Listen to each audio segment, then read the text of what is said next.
me lembro alguns anos atrás, nós almejávamos manter uma semana para estudo bíblico aqui neste lugar, e nós pudemos trazer tantas pessoas boas de Bíblia, e eu sempre quis ser um aluno. Eu nunca pensei que na escola bíblica em ABC estaria eu como professor. Eu lembro do Dr. Jair Gonçalves, Donaldo Luiz, Gran Heffernan, e toda uma lista de grandes homens que nós pudemos aprender. Eu dou graças a Deus, com 64 anos, nós tivemos muitos mestres aqui. Estava falando com o nosso irmão hoje, eu me converti e logo achei uma casa em Vila Beatriz, e foi aqui que eu conheci a Lucileia, e foi aqui que eu me casei, foi aqui que eu me batizei, foi aqui que eu comecei a estudar as Escrituras, e não pude parar mais, e nós fomos para Quatro Barras para a pregação do Evangelho. A minha ideia, eu não sabia, na TV lá fica melhor, aqui está um pouco mais apagado, mas a minha ideia é chegar até a doutrina da salvação, que é uma coisa de extrema importância, principalmente nos nossos dias. Eu gostaria de ser bem lento, não vou correr, eu já tenho estratégias de onde eu posso diminuir a correria, porque eu gostaria que esse tempo fosse memorável e que nós tivéssemos uma compreensão muito clara. É um assunto extremamente importante, porque dentro das igrejas há uma confusão muito grande. Primeiro, uma confusão de perda de salvação. Quando muitas pessoas elas estão caminhando como crentes no Senhor Jesus e estão com medo de morrer e juízo e se perder ali. Por outro lado, nós vimos um grande ataque nos nossos dias de pessoas que elas se dizem as eleitas, as predestinadas. E nós temos visto dos púlpitos a pregação de que Deus criou pessoas e predestinou para o inferno e outras que predestinou para o céu. Eu sei que é um assunto que é debatido há séculos e é temido por muitos, mas eu gostaria, com uma certa tranquilidade, de passar por cada detalhe e criar em nós, primeiro, o conhecimento pleno de onde nós situamos em termos de salvação. E eu dou graças a Deus porque os meus mestres aqui foram pessoas bem simples. Luiz Barros, que mal tem o 5º ano. Pedro Lúcio de Farias, também com pouquíssimo estudo. E eu me lembro que, mesmo com pessoas indoutas, eles puderam me ensinar a certeza da minha salvação. E eu pude levar a minha vida toda confiante na expectativa do retorno de Cristo e de saber para onde é que eu estava indo. E isso é uma bênção que ela supera qualquer progresso ou qualquer sucesso na vida da gente. A minha ideia é começar falando sobre a história da igreja. E eu vou dizer por que eu gostaria de tratar o assunto dessa maneira. Eu li recentemente e concordo que, na verdade, a história ela define a teologia.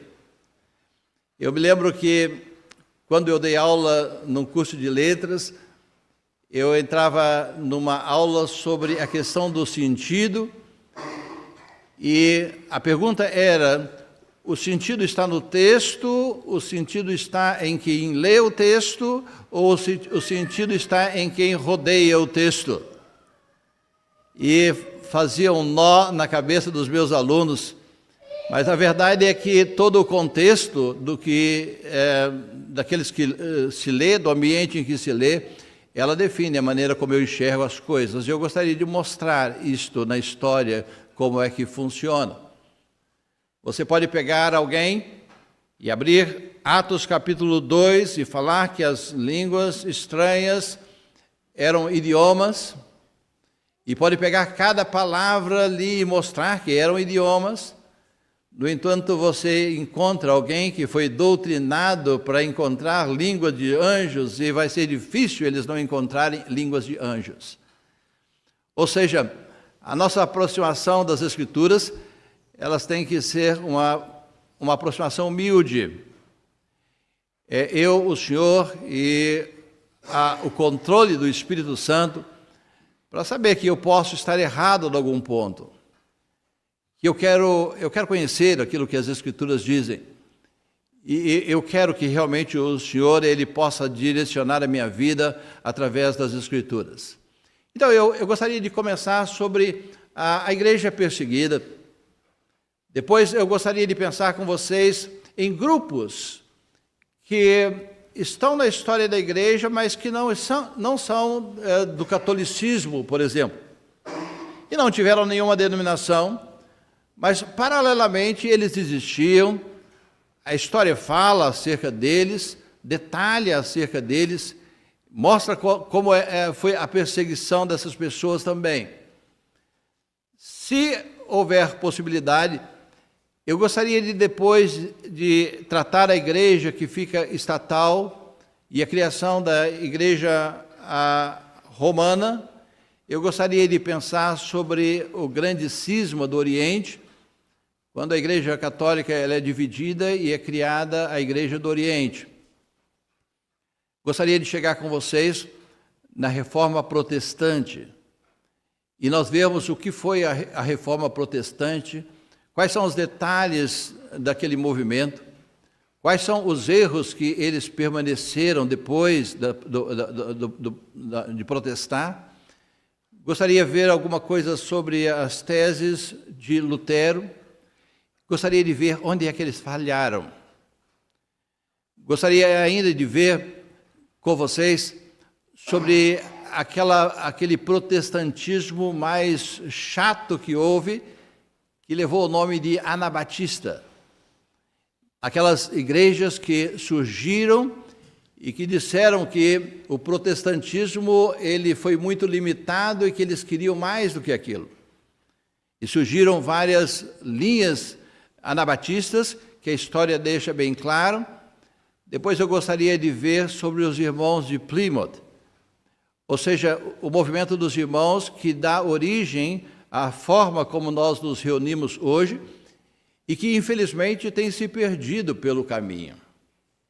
Nós já vemos igrejas hoje dos irmãos que insistem em ter um pastor.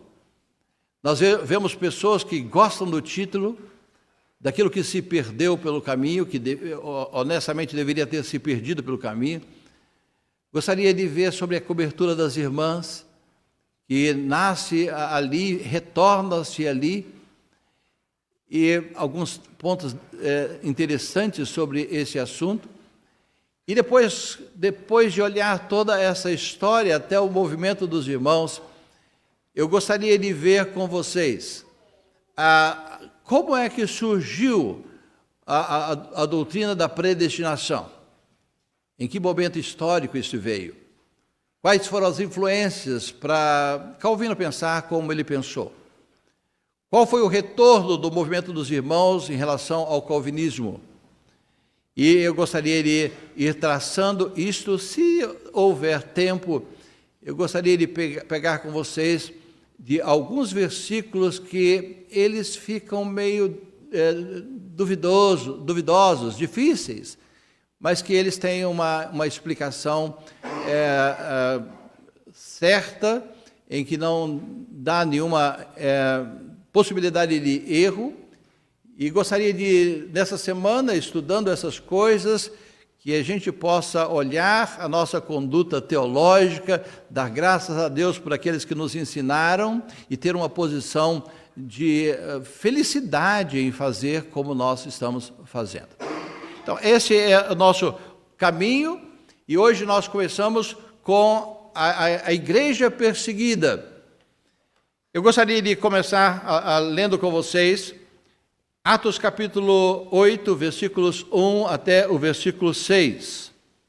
Atos capítulo 8, versículos 1 ao 6.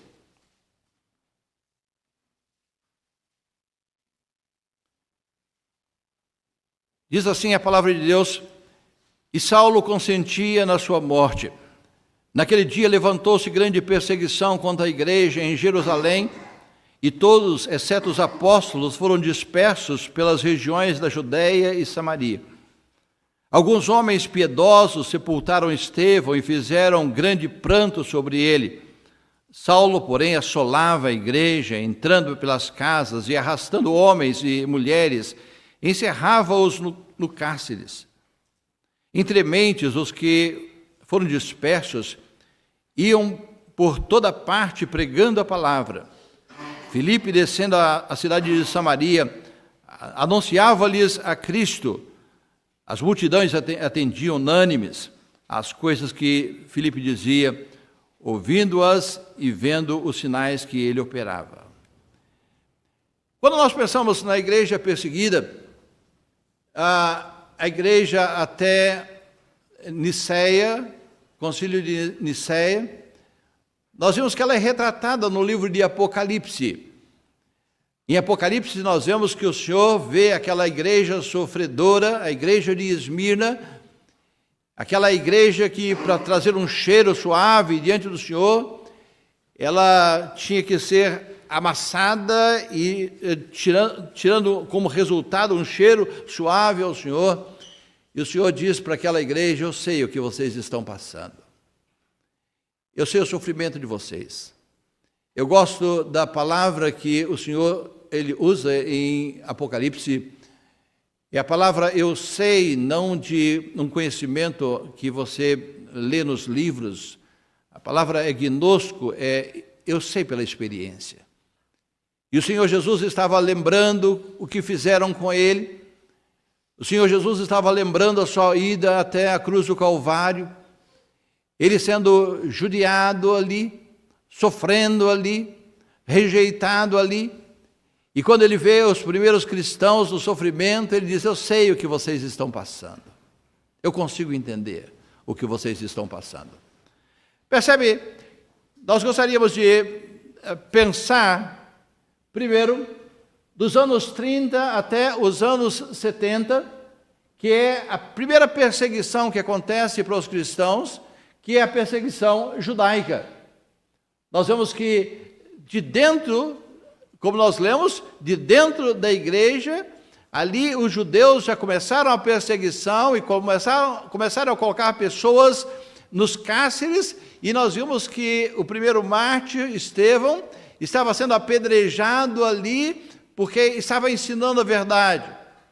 E aquela pequena igreja já estava no sofrimento. Depois nós chegamos no ano 70, 64, 70, a perseguição sobre Nero. Nós vamos ver alguma coisa sobre a perseguição sobre Nero, quando há um incêndio em Roma e eles estavam doidos para poder encontrar alguém em quem colocar a culpa.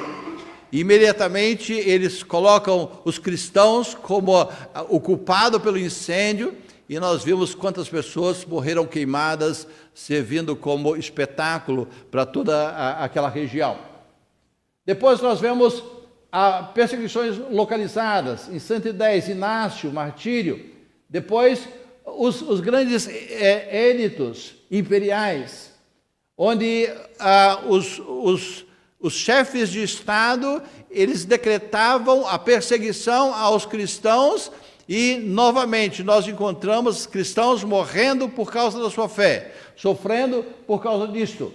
Depois do ano 303, a grande perseguição, nós vemos o Edito de Milão em seguida, e vemos uma paz vindo novamente para os cristãos até o ano 325. Então a ideia é pensar do ano 30 até o ano 325, quando começa a perseguição da igreja e ela termina numa paz.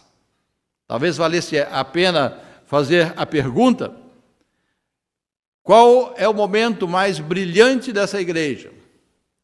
O momento da perseguição o movimento da tranquilidade.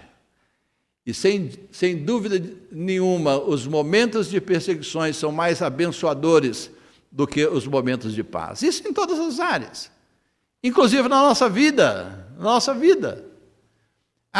Diante da opressão, do sofrimento, nós encontramos a força que vem do Senhor, nós nos colocamos diante dele e isso nos faz crescer espiritualmente.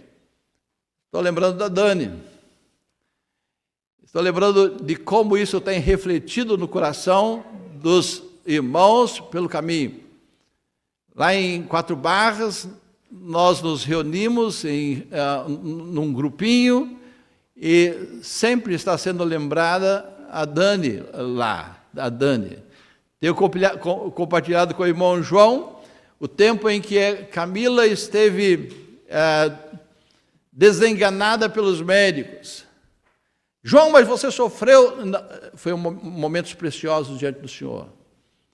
O médico disse: olha, se ela sobreviver, ela não vai sobreviver. Se ela sobreviver, ela vai ficar com um problema mental.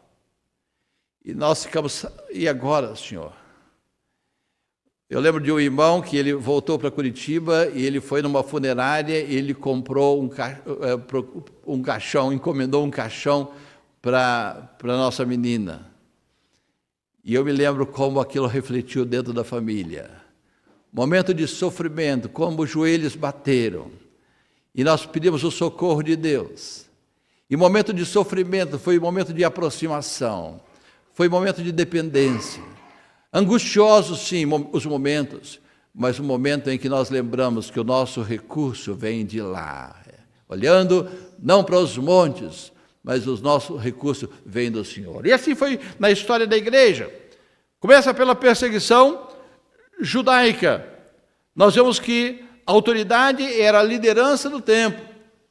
Os judeus, eles rejeitam, e agora que se estende aos gentios a pregação, eles veem um motivo para perseguir os cristãos. Jesus como Messias era uma ameaça para a ordem religiosa. Nós vemos um lugar onde tinha toda uma idolatria, e agora eles estão falando de Jesus. Eles estão mostrando os sinais que Jesus trazia. Os judeus, eles ficaram enfurecidos, eles não podiam ver e não podiam atentar para isto. Começamos com o apedrejamento de Estevão.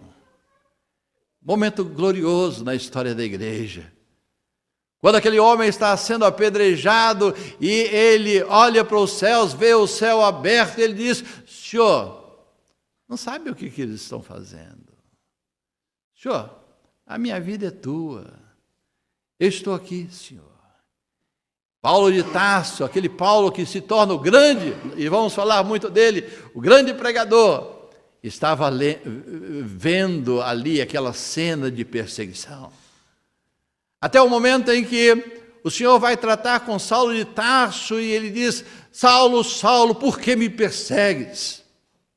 Dura coisa é você lutar contra a consciência. E aquele homem, ele cai por terra. E ele encontra ali um Salvador em Cristo Jesus. Depois nós vemos no capítulo 8 de Atos, as prisões e dispersão da igreja. Atos 8:1 diz assim: levantou-se grande perseguição contra a igreja em Jerusalém. E há uma dispersão, pessoas indo para todos os lados, porque estavam sendo perseguidas. Depois chegamos num segundo momento de perseguição da igreja, que é a perseguição sob Nero. A história diz que não há ninguém tão cruel, não houve ninguém tão cruel como Nero. Ele acusa, há uma ideia, inclusive, que ele mesmo tenha colocado fogo em Roma. Mas ele acusa os cristãos por causa disso. E a tradição diz que nesse momento de perseguição, que há o martírio de Pedro e de Paulo. Muitos irmãos perdendo as suas vidas. E a história diz de postes sendo levantados. Irmãos sendo revestidos de betume. Fogo sendo colocado naqueles corpos para iluminar a entrada. E foi um momento de crueldade em que o povo de Deus passou, em que a igreja perseguida, ela passou. Quando nós olhamos os relatos daquele tempo, Tácito ele diz assim: para eliminar o rubor, Nero apresentou como culpados e castigou com penas refinadíssimas aqueles que o povo chamava de cristãos, odiados por suas supostas infâmias. O autor desse nome, Cristo, fora executado durante o reinado de Tibério, por sentença do procurador Pôncio Pilatos. Reprimida por algum tempo, essa superstição perniciosa voltou a irromper, não apenas na Judéia, origem desse mal, mas também em Roma. O relato diz assim: primeiro foram presos os que confessavam. Depois, por denúncia deles, uma imensa multidão, não tanto pela culpa do incêndio, mas por ódio ao gênero humano, foi condenada. Prendiam os cristãos. Eram acusados. Era dado a possibilidade de voltar atrás, de negar. Eles eram levados, pressionados para entregar quem eram os cristãos, quem estava falando daquele caminho. E ele diz em seguida, essa corja, esse grupo que era uma pestilência, eles eram procurados. E eles eram mortos também. E eles eram condenados também. 1 Pedro capítulo 4, versículos 12 a 16, diz assim: amados, não estranheis o fogo ardente que surge no meio de vós, destinado a provar-vos, como se alguma coisa extraordinária estivesse acontecendo. Pelo contrário, alegrai-vos na medida em que sois coparticipantes dos sofrimentos de Cristo, para que também na revelação da sua glória vos alegreis, exultando. Se pelo amor de Cristo sois injuriados, bem-aventurados sois, porque sobre vós repousa o Espírito da glória de Deus. Não sofra, porém, nenhum de vós como assassino, ou ladrão, ou malfeitor, ou como quem se intromete em negócios de outrem, mas se sofrer como cristão, não se envergonhe disso, antes glorifique a Deus com esse nome. Então nós vimos o sofrimento que é narrado pelos escritores daquele momento, e eles davam os relatórios do que acontecia com aqueles que professavam. E percebe que eram descrentes que estavam falando, e estavam felizes porque estavam obedecendo aquelas ordens. E o depoimento deles era um depoimento de: nós estamos conseguindo um êxito em perseguição. E o Senhor Jesus diz assim: eu sei o que vocês estão pensando. Porque eles tinham perseguido a Cristo e agora eles perseguem também o Senhor. Depois nós vimos que vem as perseguições esporádicas do ano 70 até o ano 250. Esta vem dos imperadores como Domiciano, Trajano, Marco Aurélio. E o fato é, o cristianismo era uma religião ilícita.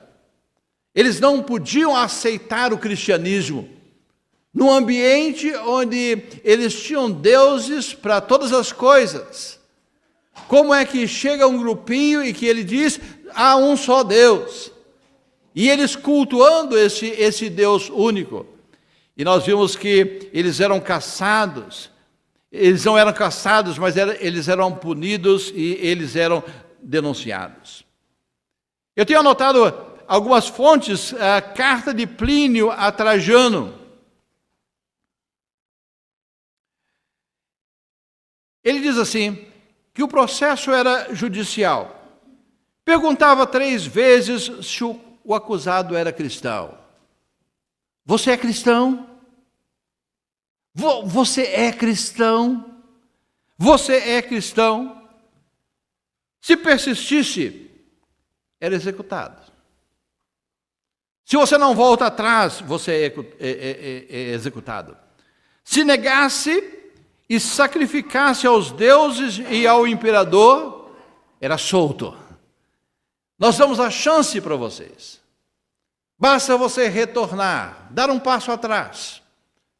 Não confessar esse Cristo. Não confessar esse Senhor. Mas não basta dizer que você não conhece, você tem que fazer o seu culto.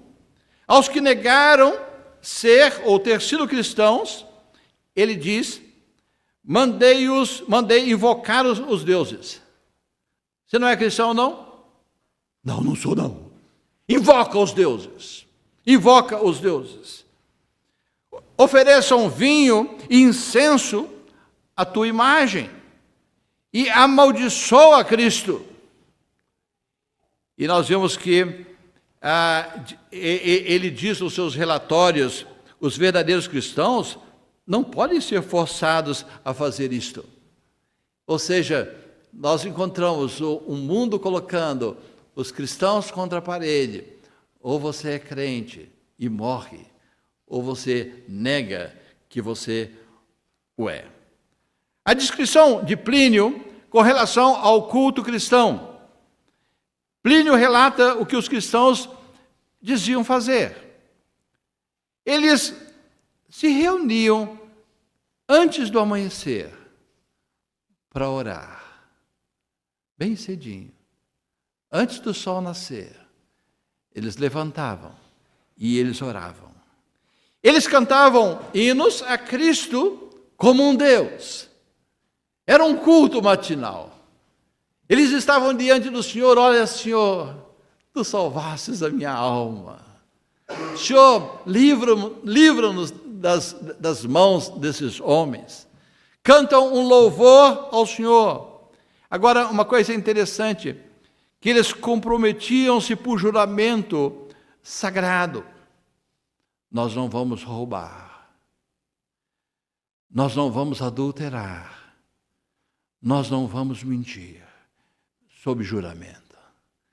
Começava o dia numa decisão de coração de que a vida deles seria diferente.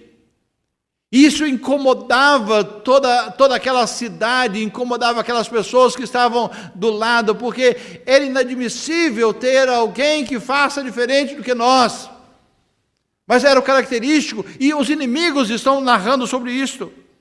E ele diz, depois se separavam, mas voltavam a reunir-se para uma refeição comum. Vamos almoçar juntos.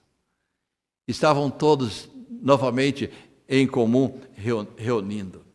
Ele conclui, isso Plínio escrevendo sobre a perseguição aos cristãos. Ele conclui que não encontrou crime neles, apenas uma superstição excessiva e perversa. Alguma coisa que era difícil de explicar. Era acusação. Eu me lembro de uma professora que eu tive, que ela falava assim, o cristianismo é uma coisa estranha mesmo. Você fecha o olho e fala com ninguém. E ninguém te ouve. E ninguém te responde. E ninguém satisfaz completamente a sua alma. E ninguém te dá segurança. E as pessoas que estão lendo, mas quem é esse ninguém? Que eles falam com os olhos fechados. Nós não vimos crime neles. Apenas uma grande superstição.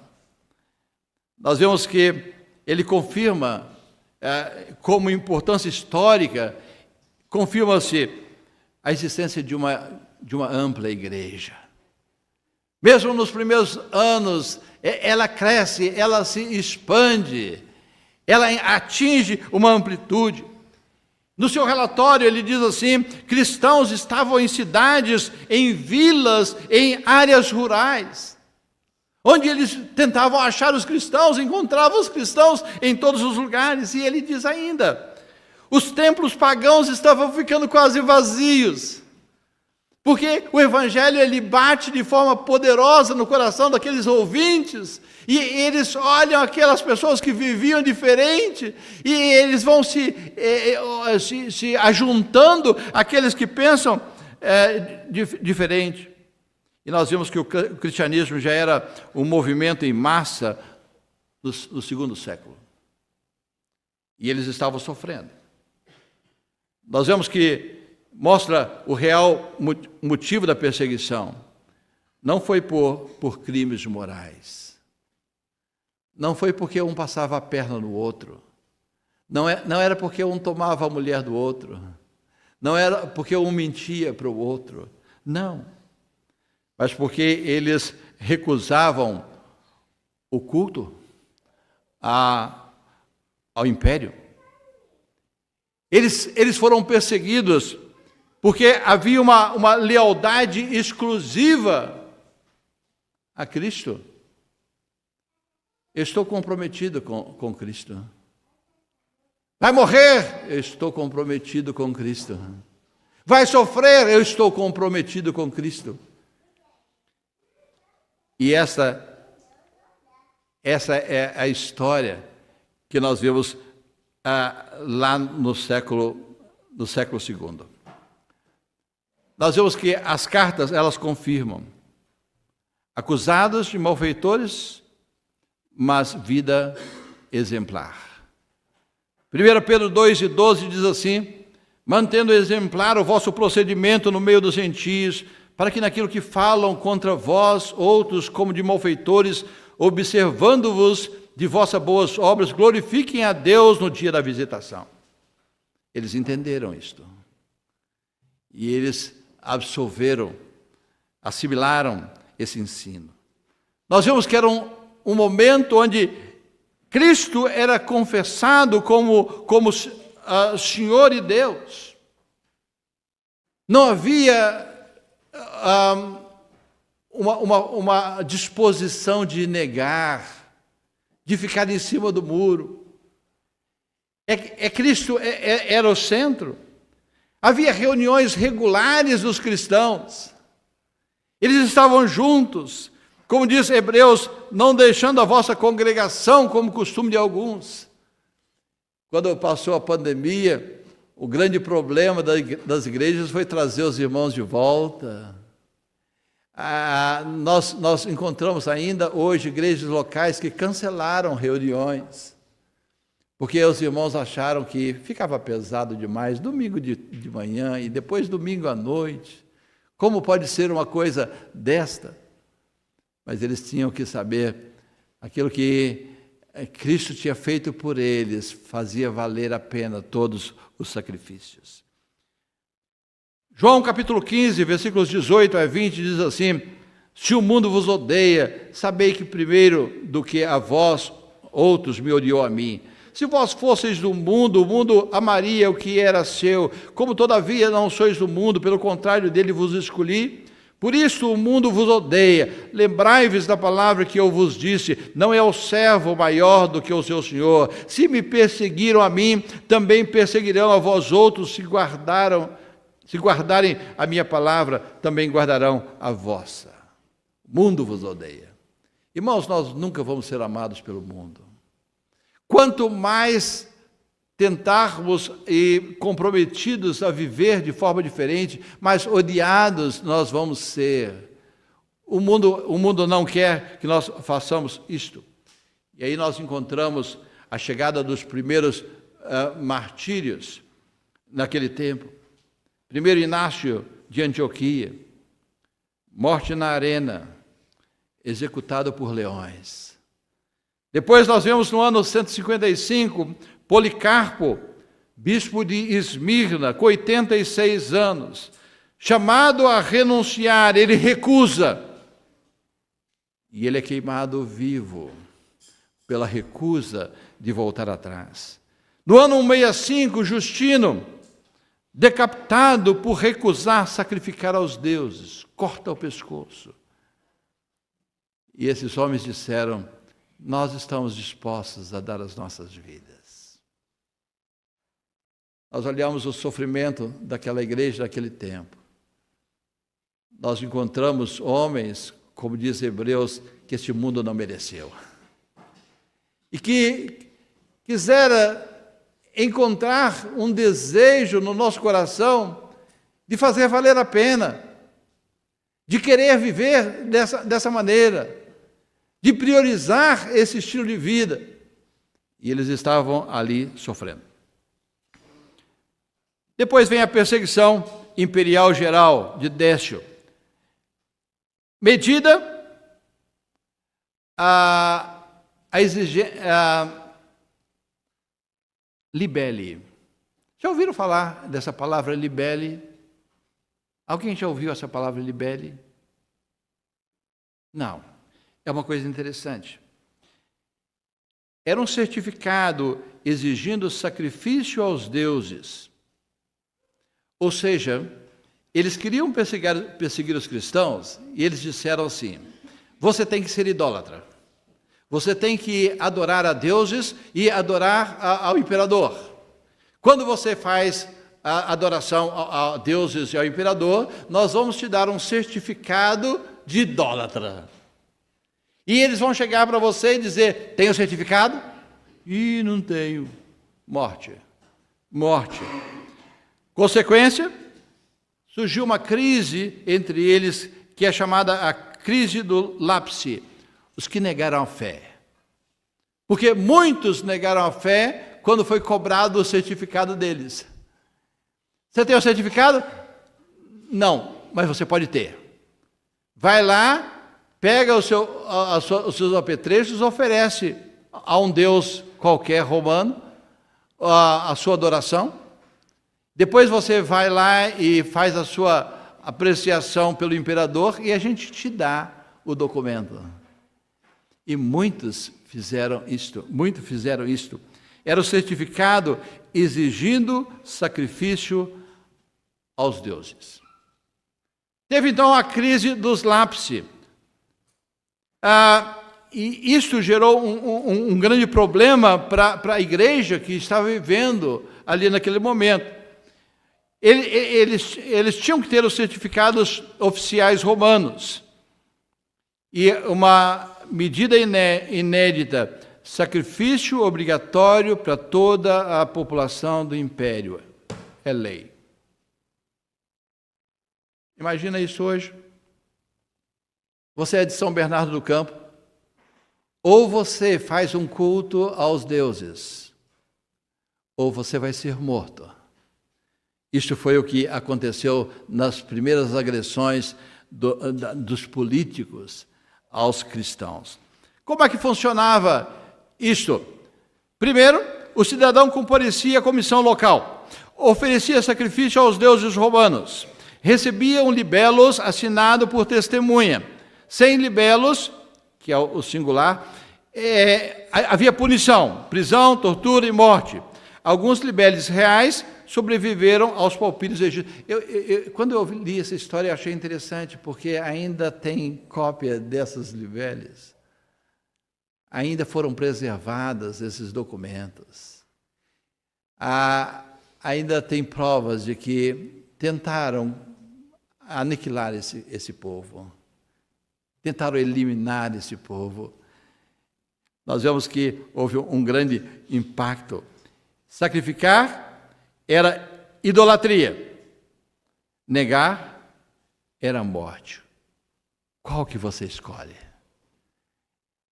Idolatria ou morte? Isso você vai notar na história do sofrimento da igreja. Eles tiveram que suportar isto. É uma coisa interessante que quando tais coisas foram propostas para os apóstolos, Pedro diz assim: Antes importa obedecer a Deus do que aos homens. Importa obedecer a Deus. Você precisa mentir? Ah, mas a minha profissão exige. Você precisa mentir? Importa obedecer a Deus. Você precisa fazer uma falcatrua para ter lucro? Importa obedecer a Deus. Mas o interessante é que em Apocalipse nós encontramos uma repetição das libeles.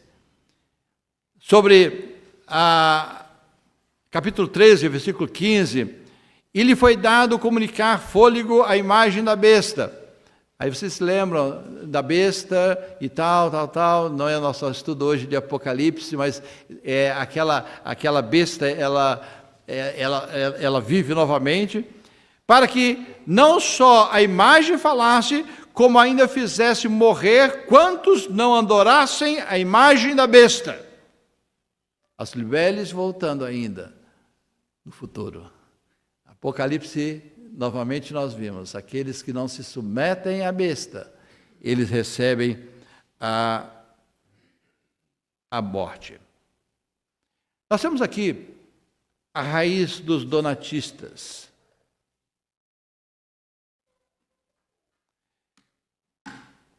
Nós vamos estudar amanhã, se Deus permitir, sobre os donatistas.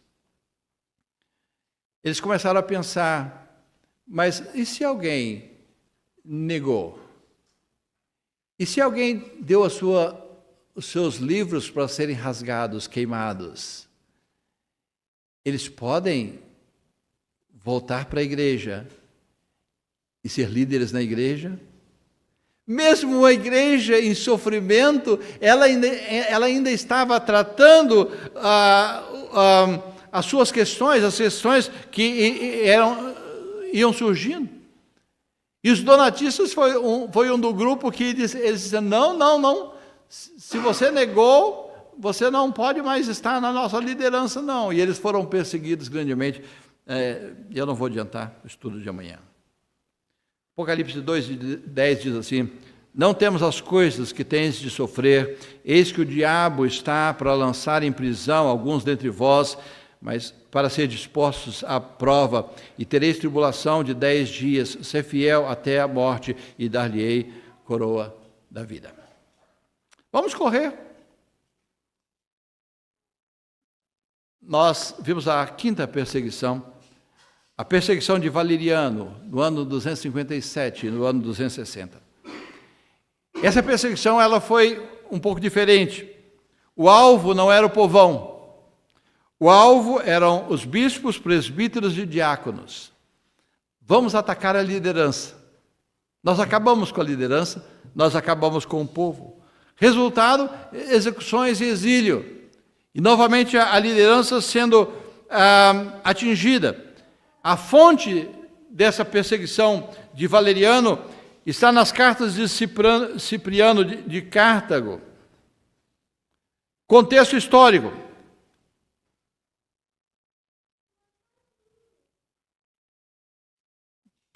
Perseguição de Valeriano. Contexto histórico.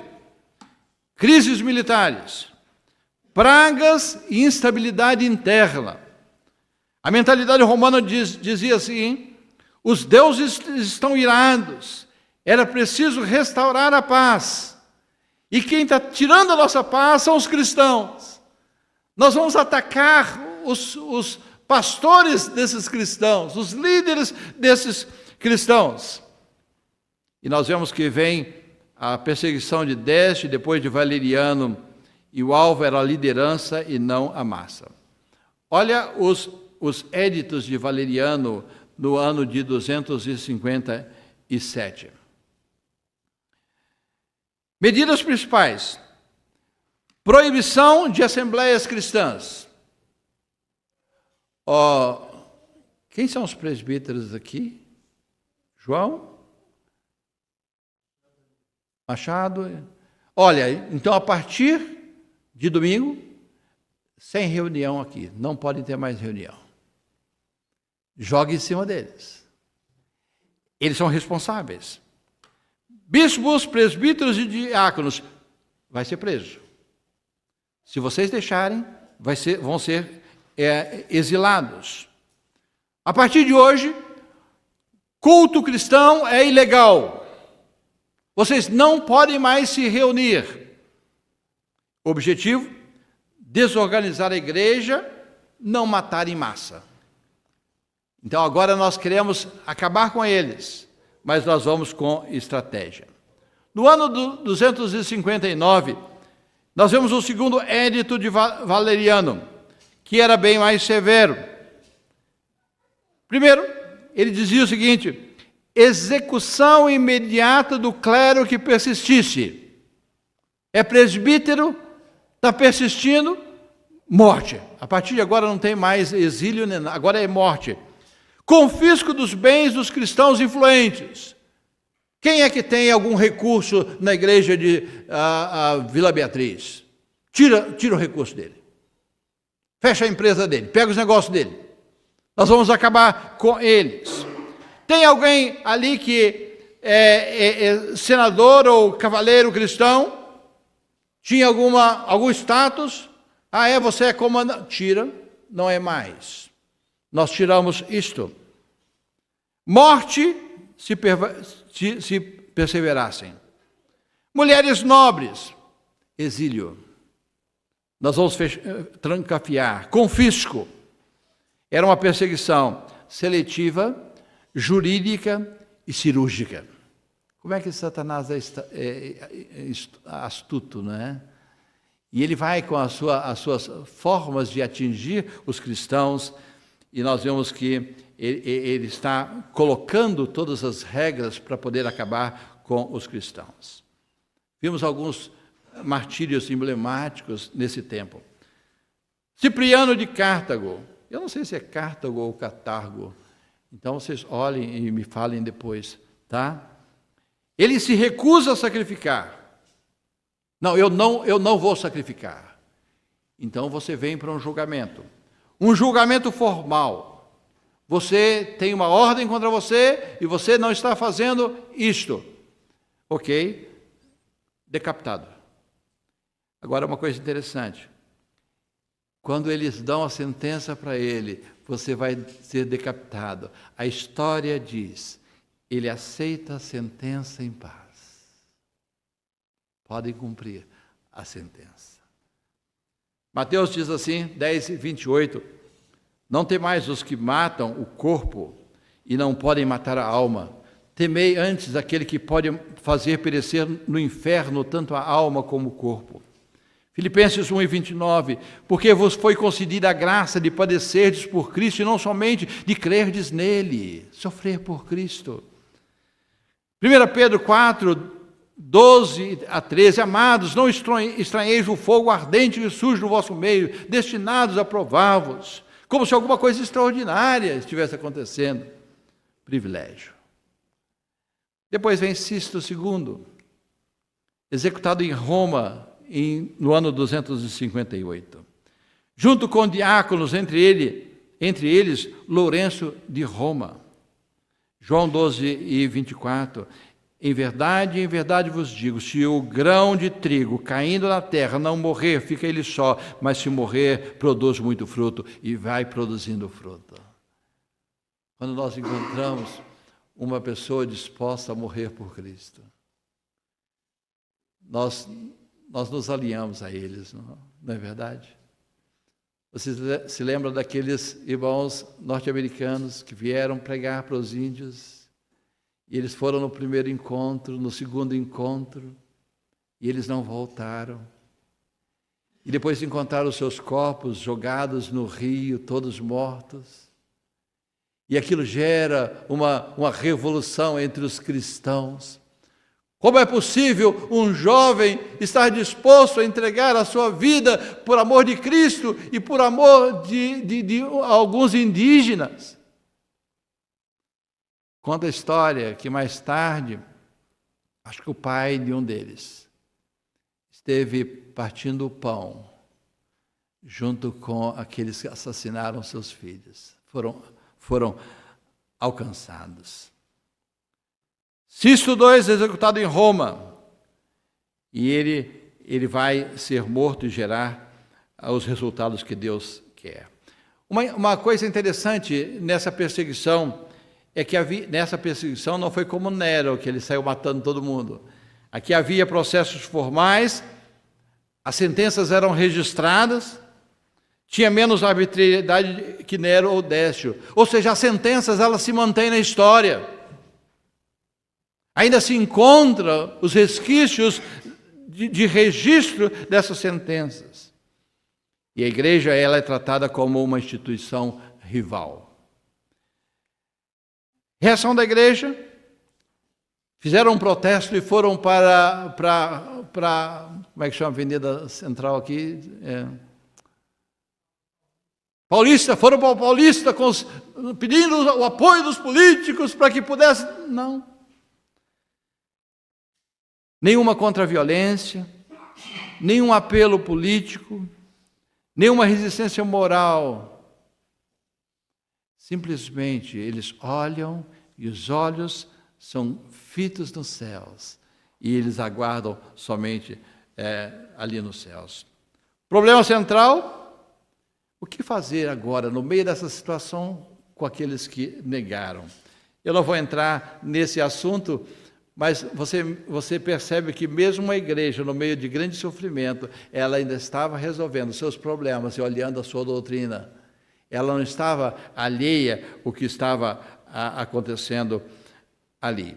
Percebe bem o que aqueles que morreram deixaram escrito para os seus pupilos, para os seus alunos.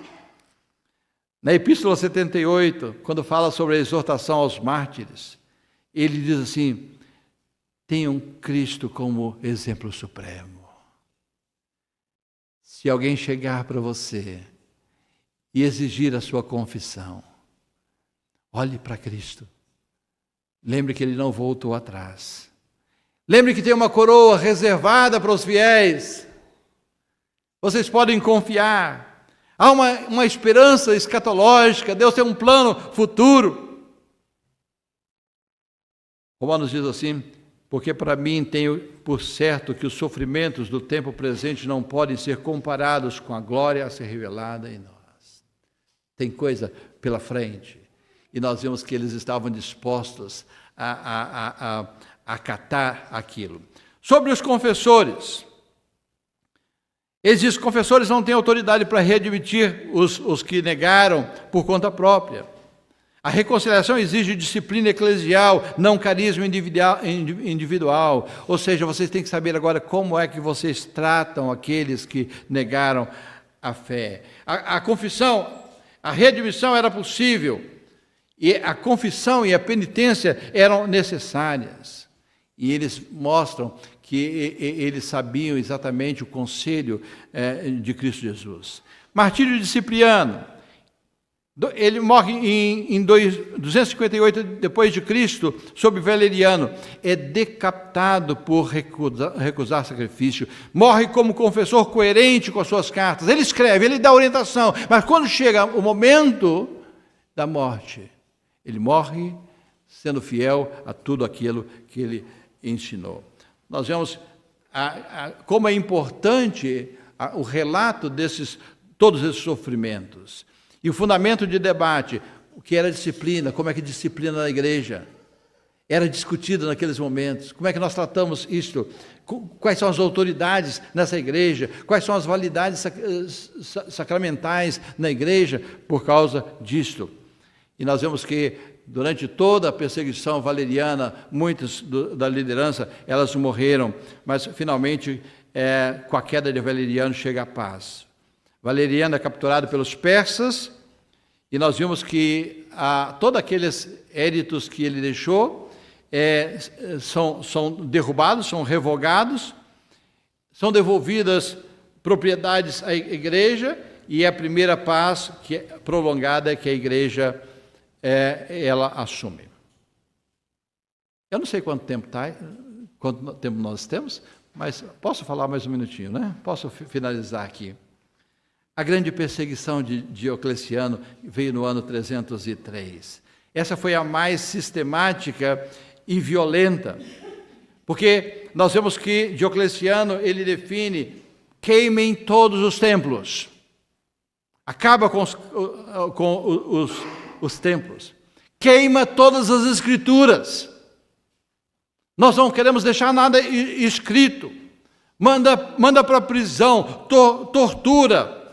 E nós vemos que Eusébio, ele, em história eclesiástica, ele diz como é que aconteceu isto. Quem é Eusébio, você pode procurar, eu não vou gastar meu tempo aqui sobre quem ele era, mas ele presenciou prisões, torturas e execução. Ele registrou nomes, lugares e métodos. Ele descreveu a destruição de livros e das igrejas. Ele é a fonte primária de altíssimo valor. Ele descreve, e nós encontramos ainda essas cartas sendo escritas. Após 313, ocorre uma mudança clara. Eusébio passa a interpretar o império como instrumento de Deus para proteger a igreja. É o casamento da igreja com o Estado. Nós precisamos de algum político para poder cuidar de nós. Não é assim o sentimento hoje? Nós precisamos que Bolsonaro ele resolva o nosso problema para nós não sermos perseguidos. Me lembro do salmista: eleva os meus olhos para o monte, de onde virá o meu socorro não vem dali, não vem dali. Nós vemos que eles veem Constantino como o novo Moisés, eles colocam a sua confiança em cima de Constantino, ele aproxima o reino de Deus ao império, ele lê a paz constantiniana como cumprimento histórico. Nós estamos sendo beneficiados porque Constantino, ele está do nosso lado agora, ele vai nos livrar. E ele nem pensa nos riscos do poder estatal, não pensa sobre isso. Vem o fim da perseguição, vem o édito de tolerância. Quando nós vimos a proposição daquele que mandou destruir a igreja, daquele que mandou queimar as escrituras, daquele que mandou prender e executar o clero, daquele que proibiu os sacrifícios públicos. Ele diz: eu não dei conta, não atingi os meus alvos. Vamos tolerar essa gente. Vamos aguentar essa gente. Nós vemos o conteúdo essencial do édito. Ele reconhece que a perseguição falhou. Ele permite que os cristãos existam legalmente, que eles se reúnam. Pede oração pelo imperador e pelo Estado. Ora por nós. Aquele que mandou matar. Ele diz: ora por mim também. Pode continuar. Ele não devolve os bens, nem concede privilégios. Ele é chamado o último imperador do mundo antigo, hostil à igreja. Ele abre mão. A importância histórica. Nós vemos a ponte entre perseguição e paz. Tolerância com Galério. Legalização plena com Constantino e Lício. Concílio imperial de Niceia. No concílio de Niceia, nós vemos que a igreja casa com o Estado. É o que nós chamamos em Apocalipse de Pérgamo, casamento. É quando surge um político e ele diz: eu vou proteger vocês. Vem o Édito de Milão, de Constantino, onde ele começa a dar mais privilégios para os cristãos. Vem o concílio de Niceia, que não foi promulgado, mas ele é convocado por Constantino, e na cidade de Niceia, na Turquia. E ali nós vemos que o Estado, ele diz assim: vocês são presbíteros, podem se reunir. Nós vamos dar toda a orientação para vocês, o Estado está do lado de vocês, nós vamos resolver as controvérsias arianas aqui, e nós vamos colocar algumas leis aqui, porque a partir de agora, se alguém perseguir vocês, é crime. Se vocês forem perseguidos, é crime.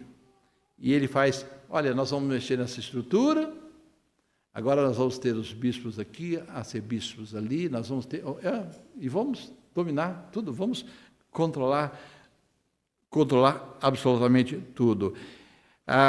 Todas essas coisas acontecem ali depois do concílio de Nicéia. Eu acho que vocês já devem ter ouvido essa palavra. Quando se fala da Nicéia, até Nicéia, nós encontramos a igreja primitiva. Quando passou de Nicéia, nós vemos o início da igreja católica apostólica romana, porque aí é a igreja estatal. Todos os concílios sendo chamados pelo governo, ele controlando todas as coisas. Então a igreja agora é protegida pelo Estado. Ela muda a sua estrutura de uma igreja perseguida para uma igreja imperial. Mas o Senhor diz, o meu reino não é daqui. Não é isso que eu estou buscando. Conclusão histórica. Até Nicéia, a igreja cresceu sem poder político, preservou a escritura sob o risco, resolveu conflitos teológicos sem a coerção estatal. E aí nós temos uma comparação sintética disto. Como começa a paz? Em Galério, tipo de ato, tolerância. Depois, legalização. Depois, organização. Quem age, imperador, depois os bispos e o imperador junto. Perseguição encerrada nas três. Privilégio, em Galério, nenhuma. Em Milão, restituição. Em Nicéia, apadrinhamento. Vocês são meus agora. Vocês são meus agora. Eu protejo vocês. Privilégio, poder civil, até então fora da igreja. Em Milão, pró-igreja. Em Nicéia, apoio total. A igreja está junto com vocês. Coerção nenhuma. Em Nicéia, potencial. Modelo, em Galério, igreja tolerada. Em Milão, igreja favorecida. Em Nicéia, igreja imperial. Quem sofre com isso? Os verdadeiros crentes. Lembra que no meio de tudo isso, haviam grupozinhos que estavam caminhando ali. Sabe o que aconteceu com eles? Agora que tinha uma igreja estatal protegida pelo governo, eles morreram, porque eles não entraram no jogo. Essa é a história da igreja perseguida. Amanhã, se Deus permitir, nós vamos ver 3 grupos que durante todo esse processo eles estiveram vivendo aqui. Nós vamos ver sobre os montanistas, mostrando que já havia problemas dentro da igreja. Os donatistas, que foram os que mais sofreram com toda essa questão. E nós vamos ver Pedro Valdo, os valdenses, que também começaram, e a história sublime de como eles se mantiveram no meio de toda essa perseguição e de enfrentar a igreja a católica apostólica romana. Que Deus nos abençoe nesse tempo. Nós falamos mais tempo do que tinha planejado, mas que realmente esse saber vai nos direcionando para nós entendermos. Somos crentes, onde é que nós estamos? Quem passou por nós? Onde nós queremos chegar? Que Deus nos leve a isto. Amém.